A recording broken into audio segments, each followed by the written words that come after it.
Hi, Comp and Rhet students. This is Ms. Griffin. I just wanted to, there's a lot going on this week for you in terms of the work you need to complete, and I wanted to be able to kind of talk you through it and show you where your different resources are.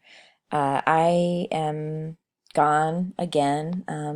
I may be gone the week actually because my husband's dad is in his final days of hospice, and so I need to tend to my family. So I'm not really sure what the week will look like, but I wanted to give you a solid preview so you could effectively use your work time.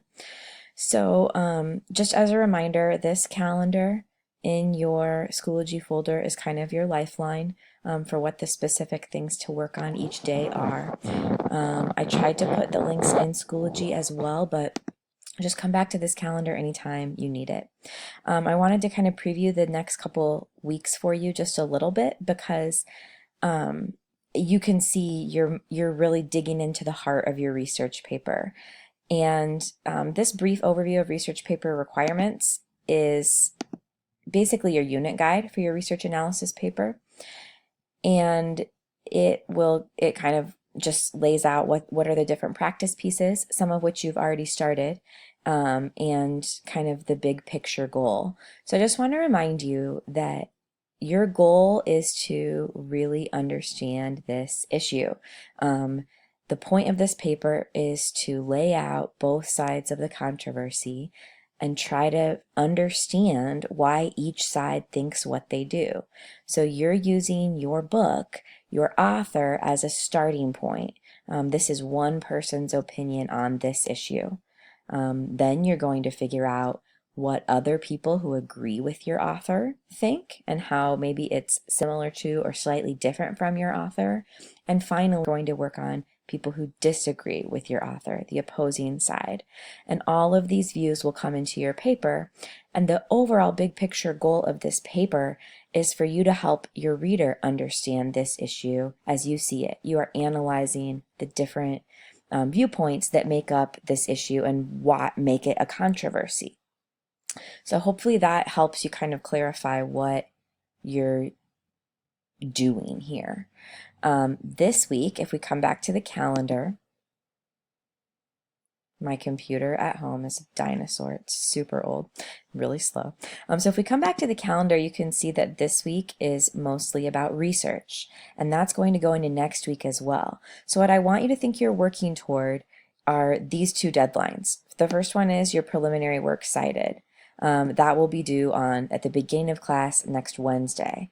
That will have all the sources that you intend to use on your paper, both your same side and your opposing side. And we'll go into some of those requirements that you need to be thinking about in a little bit. Then next Thursday, at the beginning of class also, you need to have 15 more note cards complete from at least 3 different types of sources, and we'll talk about those sources here in a second. So that's kind of what you're shooting for this week, and you have a lot of work time to do it, along with the teacher librarians. I'm not sure if it will be Mrs. Chaw or Mrs. Anhalt will be coming in on Wednesday and probably Thursday to help you with some of the more specific scholarly. So what you're shooting for is finding good sources to help you understand this issue on your side, your author's side, and on the opposing side. So the unit guide does give you more specifics of the paper, and there's a rubric for the paper, and it kind of tells you all the different things we're going to be doing. If you really like to have big picture, you can look at all of this right now, but if that's just going to make you feel crazy, just focus on the next checkpoint of your preliminary work cited and those 15 note cards. So what do you need to be thinking about with that? I've just prepared this little document called Working on Your Research. It is linked in the calendar right here, Research Tips and Overview, so that you can kind of be thinking about what to do with this. The main point of this paper is for you to analyze an issue, but also to show that you know how to research an issue. So there are some specific requirements on your research, and that's what I want to draw your attention to here. So on your works cited, you need to have at least 8 sources. So that's kind of your minimum. Some of you may need more, some of you don't You won't need less. You need to have at least 8, okay? You want to use at least 4 different types of sources. So magazine, newspaper, you have your book as already one source type. We want to make sure that you are using scholarly sources too. And so you're going to learn about peer-reviewed journals and primary sources. Oh, see, my dinosaur computer is about to die, so let me move. Of course, you can't see that I'm moving, but I know I'm moving across the room. So, and I'm sorry for this awkward video. I just thought it might be easier to explain some of these things to you than try to write it all out. So, scholarly sources you can think of as the ones that make your research sound really smart. And that's what the librarians are going to be talking to you about on Wednesday.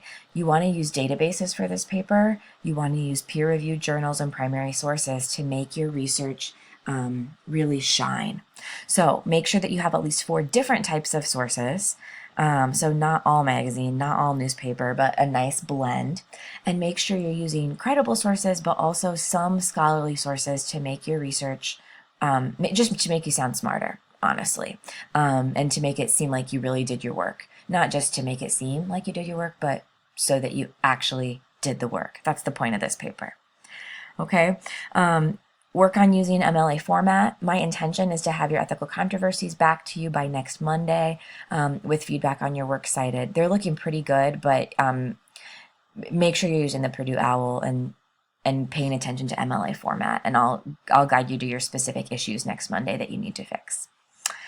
So that's the works cited. This is the time when I would ask if you have any questions, which maybe you want to pause the video and see if you can talk about some of these questions with Mrs. Church. She can write them down and get them to me, and I can get back to you. Okay. In terms of your note cards, while you look at sources and while you pull information, you should be writing additional note cards. I would make most of these 15 additional note cards on your opposing side because you should have quite a bit of your book side argument fleshed out, and you're just you'll use your same side articles to enhance that book argument. Okay, so you're going to follow the same format as your book note cards, but just be careful on these that you really include the sources so that you know where that information came from, because it will make your life easier later on. Okay, so if we come back to the calendar, you can see this week you've got a lot of work time. Wednesday, you'll see that teacher librarian visit. That will take up most of the period. You'll get to kind of build in some of your work time there, but don't plan on getting a lot of work time that day. Journal number 3 is due Thursday. I want you to get back into a little bit more writerly community informal work. So take some time this week to write a journal. And then you can see next week, Monday and Tuesday, are specific for counter argument and finishing that research up for your works cited due Wednesday. I should be back. I may be in this week, but I think I'll probably be in Monday if things kind of go the way that we're expecting them to go. So again, questions you have, send me an email, ask Mrs. Church, and she can be in communication with me. And really try to keep this open mind about really digging deeply into your topic, because that will make this interesting and pleasurable. Remember, you picked this book because it seemed interesting to you. And it's really easy with research to get kind of bogged down and think, oh my gosh, I have so many sources to find. I have so much to do. Don't let your brain go there. Let your brain be excited about learning about, I'm trying to think of some of your topics right now, and I'm drawing a total blank, so I'm just not even going to try. Though I'm just thinking about that branded book with teenagers and advertising. It's the only one that comes to mind. So, affluenza.